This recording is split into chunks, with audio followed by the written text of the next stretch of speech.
yaitu kiraman katibin, yang mulia, yang mencatat perbuatanmu, ya'lamuna ma taf'alun, mereka mengetahui apa yang kamu kerjakan.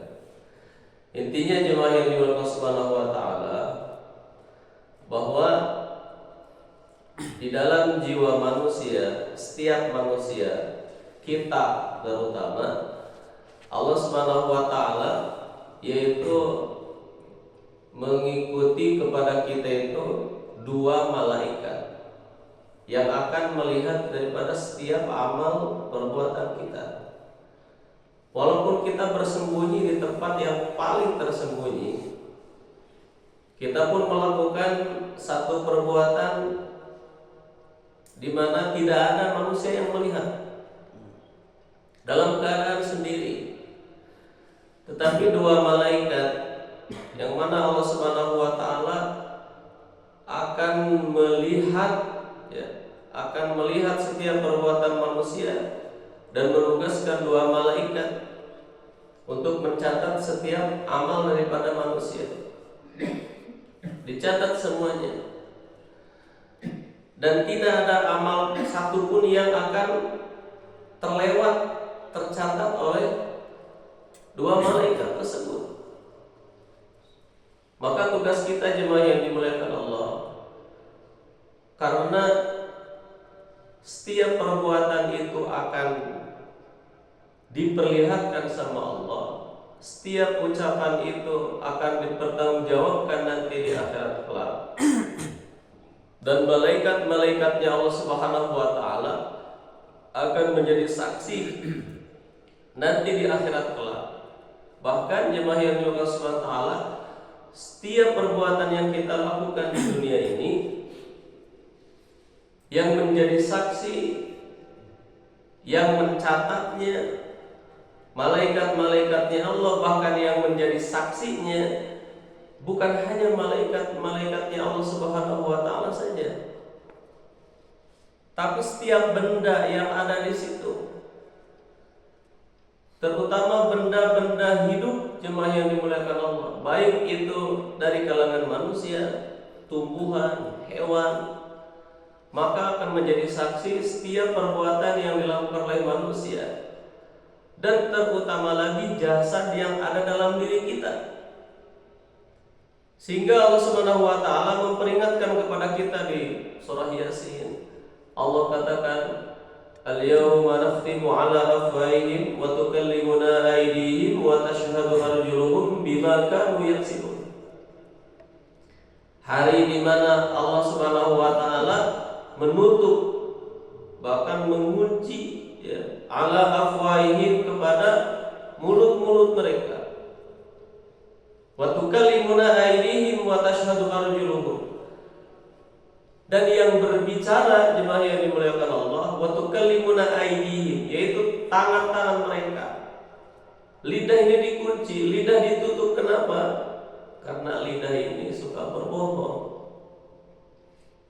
Sementara tangan tidak bisa bicara ketika di dunia, apalagi kaki. Tapi nanti di akhirat jemaah yang dimuliakan Allah, wa tukallimuna aydihim, maka akan berbicara tangan-tangan mereka, wa tashhadu arjuluhum, dan akan bersaksi, yaitu kaki-kaki mereka. Tangan yang akan berbicara, kemudian kaki yang akan bersaksi di setiap amal perbuatan yang dilakukan oleh manusia. Jemaah yang dimuliakan Allah Subhanahu wa taala, maka bagaimana dalam setiap kehidupan kita, setiap langkah-langkah kita, setiap hari yang kita lewati, waktu-waktu yang kita lalui, maka dijadikan amal yang paling baik yang akan menyelamatkan kita di akhirat kelak. Karena kita tidak tahu di antara kita saat ini siapa yang akan lebih dahulu dipanggil sama Allah Subhanahu wa taala. Jemaah yang dimuliakan Allah Subhanahu wa taala, kemarin kita lihat bagaimana berita di televisi, bukan satu orang, dua orang, Allah Subhanahu wa taala mencabut mencabut ruh manusia. di Sumatera Barat, Sumatera Utara, Allah berikan banjir bandang. Bukan satu manusia, dan dalam waktu yang sangat singkat untuk mencabut ruh manusia. Mudah sekali bagi Allah Subhanahu wa taala. Maka kita jemaah yang dimuliakan Allah, yang Allah terus berikan kesempatan untuk berbuat amal baik, apalagi di saat-saat usia kita sekarang, jemaah yang dimuliakan Allah, yang mana dikatakan bahwa usia seseorang apabila sudah melebihi 40 tahun, jemaah yang dimuliakan Allah, maka dikatakan oleh para alim ulama sesungguhnya dia itu sudah kehilangan satu kakinya. Apa maksudnya kehilangan satu kaki? Maksudnya jemaah yang dimuliakan Allah, bahwa kehidupannya sudah tidak jauh lagi. Kemudian kehidupannya akan berpindah sebentar lagi kepada kehidupan selain daripada dunia. Dan memang dunia ini tidak lama, sangat sebentar sekali. Namun terkadang diri kita, jemaah yang dimuliakan Allah, karena kehebatan dunia yang masuk ke dalam diri kita, kemudian kecintaan kita kepada dunia ini, sehingga merasa hidup di dunia ini akan lama, hidup di dunia ini masih lama. Padahal saudara kita, tetangga kita, mereka pun telah meninggalkan daripada dunia ini. Kemudian jemaah yang dimuliakan Allah Subhanahu wa taala, Allah Subhanahu wa taala ya, memberikan satu anggota tubuh dalam diri kita yang namanya lisan. Lisan ini jemaah yang dimuliakan Allah sangat mudah sekali terplesetnya, sehingga Rasulullah SAW sabdakan, salamatul insani fi hifdzil lisan. Selamatnya manusia itu tergantung dari bagaimana dia menjaga lidahnya. Karena lidah ini jemaah yang dimuliakan Allah, satu anggota tubuh yang Allah Subhanahu wa taala ciptakan untuk manusia, di mana dengan lidah manusia bisa menyelamatkan dirinya kepada kehidupan yang abadi, yaitu kehidupan akhirat. Tapi dengan lisan pula manusia tergelincir kepada kehidupan yang menghinakan, yaitu kehidupan akhirat dihinakan sama Allah Subhanahu wa taala. Jemaah yang dimuliakan Allah Subhanahu wa taala, maka dijaga daripada lisan ini, sehingga lisan yang Allah Subhanahu wa taala berikan kepada kita menjadi penyelamat bagi kita nanti di kehidupan akhirat kelak kita. Kenapa? Karena tadi pun disampaikan bahwa setiap amal perbuatan manusia akan tercatat di hadapan Allah Subhanahu wa taala. Dalam hadis riwayat yang diriwayatkan oleh Imam Bukhari Muslim, dikatakan bahwa ada seorang manusia yang mana dia cuman selangkah lagi akan masuk ke dalam surganya Allah Subhanahu wa taala. Kemudian dia melakukan satu perbuatan, dan dia mengucapkan satu perkataan yang mana perkataan itu sesungguhnya dianggap tidak penting bagi dia, bahkan dianggap sepele bagi dia perkataan tersebut. Padahal perkataan tersebut, jemaah yang dimuliakan Allah, justru menyakiti orang. Perkataan tersebut mencelakakan orang. Perkataan tersebut membuat orang tidak enak. Padahal perkataan itu, satu kata itu, menurut dia tidak apa-apa. Sekarang lagi ramai Pak ya, kalau kita lihat di sosial media, yaitu orang buat satu perbuatan, satu perkataan yang mengagetkan orang, yang disebut dengan prank itu Pak. Ngeprank orang ya. Kalau seandainya orang suka, walaupun bercanda, jemaah yang dimuliakan Subhanahu wa taala, mungkin tidak jadi masalah. Tapi kalau seandainya orang tidak senang dengan perbuatannya, dengan ucapan-ucapannya, nah ini yang dimaksud dengan hadis bahwa ada seseorang yang tinggal selangkah lagi dia akan masuk ke dalam surga, tetapi dengan satu perkataan yang mana dia menganggap bahwa perkataan tersebut adalah perkataan yang tidak jadi masalah buat dirinya, padahal di hadapan Allah Subhanahu wa taala justru menjadikan satu perkataan tersebut tergelincirnya dia ke dalam api nerakanya Allah Subhanahu wa taala. Auzubillahi min dzalik. Dari menjaga lidah yang Allah Subhanahu wa taala berikan kepada kita, yang mana menjadikan yaitu perbuatan tersebut, kata-kata tersebut membuat orang lain menjadi tidak enak. Kemudian jemaah yang dimuliakan Allah Subhanahu wa taala, di ayat berikutnya Allah Subhanahu wa taala katakan, "Falyanzuril insanu mimma khuliq." Kata Allah, maka hendaklah manusia ini yaitu memperhatikan mimma khuliq, dari apa dia diciptakan. Khuliqa mimma indafik, khuliqa diciptakan, ya, manusia ini khuliqa diciptakan mimma indafik, yaitu dari air mani yang terpancar, yakhruju, yang keluar min bainis sulbi wat taraib, dari antara tulang punggung, wat taraib, dan tulang dada. Ayat ini jemaah yang dimuliakan Allah adalah peringatan dari Allah Subhanahu wa taala untuk kita sebagai manusia agar kita ini tidak lupa diri. Agar tidak lupa diri bahwa diri kita ini jemaah yang dimuliakan Allah terbuat dari air mani yang hina.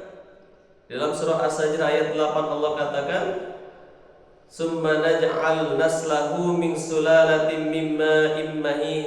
Kemudian dalam Quran surah Al-Mursalat ayat 20 Allah katakan, "Alam nakhluqukum min ma'in mahin." Mimma immahin, yaitu dari saripati air mani yang hina. Maka bagaimana manusia ini bisa menyombongkan dirinya sementara dia keluar dari air mani dari saluran kencing, ya. Jemaah yang dimuliakan Subhanahu wa taala, ini merupakan satu peringatan dari Allah Subhanahu wa taala untuk kita supaya kita benar-benar melihat diri, melihat siapa diri kita, dari mana Allah Subhanahu wa taala menciptakan kita, bahan yang diciptakan oleh Allah Subhanahu wa taala untuk kita.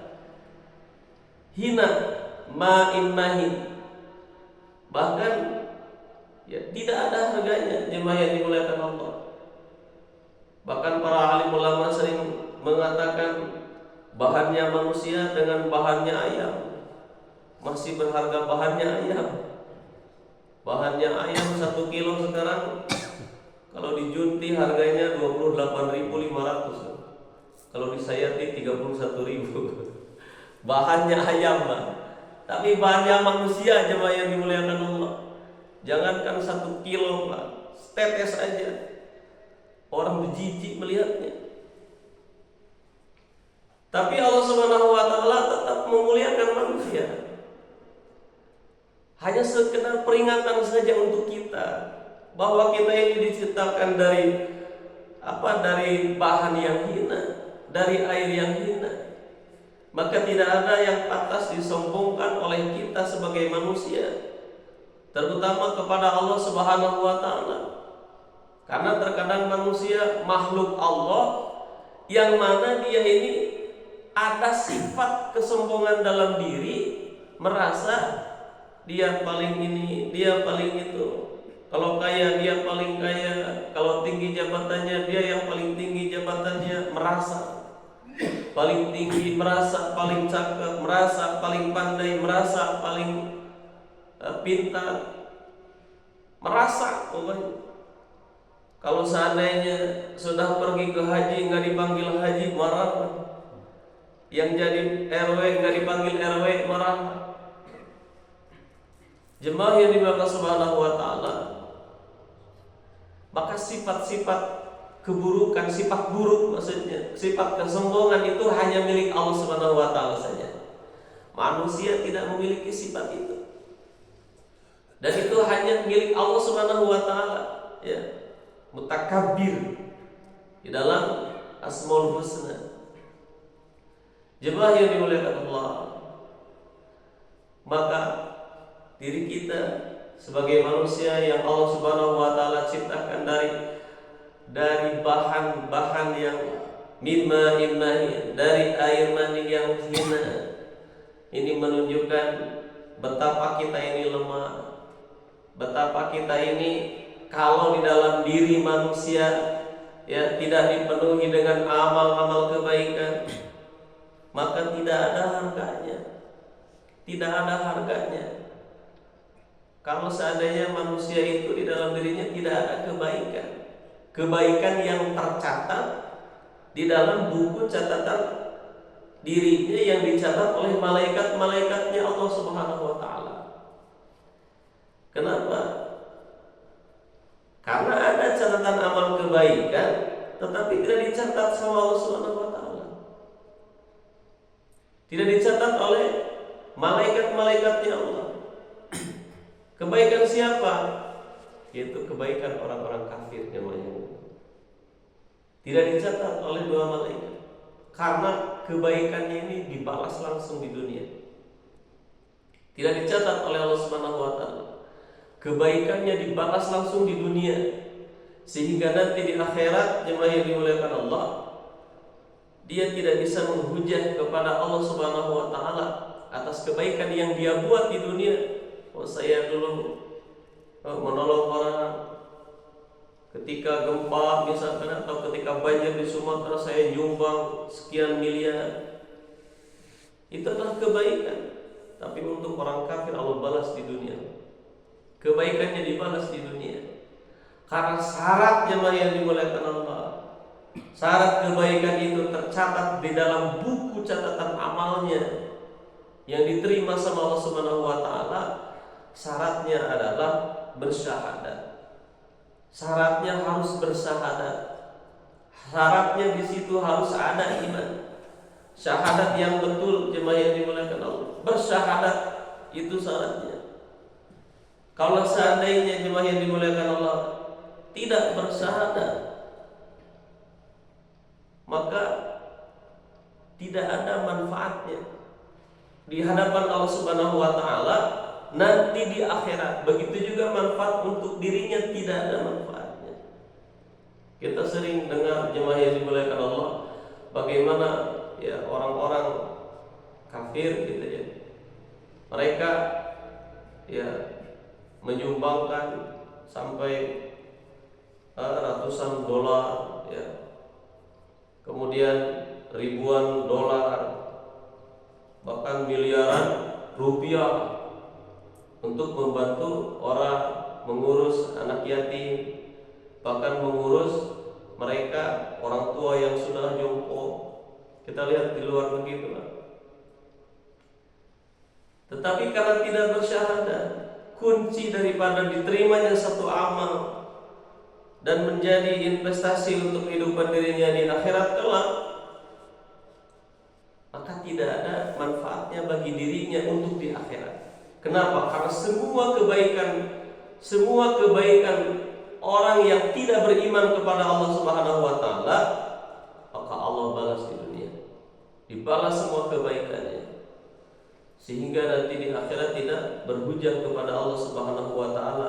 Kenapa? Karena orang kafir jemaah yang dimuliakan Allah, yang dia tidak bertaubat kepada Allah Subhanahu wa taala, membawa kekafirannya ke kehidupan akhirat, maka finnari khalidina fiha abada. Allah Subhanahu wa taala yang katakan sendiri di dalam api neraka, khalidina fiha abada, selama-lamanya. selama-lamanya. Ini selama-lamanya. Sementara saja sakit itu enggak enak. Sebentar saja. Sebentar saja. Kalau kita ini tergores, ya, tangan kita tergores dengan pisau, misalkan lagi kita nyebitin bawang misalkan, ya, teriris sedikit saja sakit, dan itu tidak lama. Tapi kalau di akhirat kholidina fiha abada, bahasa Allah, selama-lamanya. Artinya terus sakit, terus sakit. Jemaah yang dimuliakan Allah, sakit sebentar saja. Kita di dunia berusaha nyari kesembuhan, ya, ke rumah sakit, tanya dokter, minum obat, istirahat, makanan yang enak, istirahat yang cukup untuk menjaga diri kita supaya tidak sakit, mencari kesembuhan. Tapi di akhirat, kemana kita mencari kesembuhan? Ya, kemana mencari kesembuhan? Kenapa? Kalau sakit selama-lamanya. Kholidina fiha abada, selama-lamanya. Jemaah yang dimuliakan Allah, orang yang tidak membawa iman, keimanannya, keislamannya kepada kehidupan akhirat, sungguh dia adalah orang yang sangat celaka.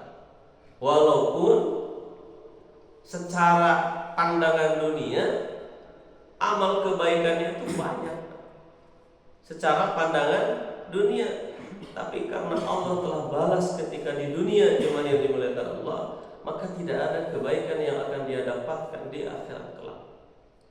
Berbeda dengan orang beriman, dengan orang Islam yang bersyahadat, sekecil apapun yang dia lakukan, jemaah yang dimuliakan Allah, paling kecil kebaikan yang dia buat, Allah balas 10 kali lipat. Paling kecil, Pak, 10 kali lipat. Paling kecil, membuang duri di jalan, duri atau sampah di jalan, padahal cuma satu, mudah juga.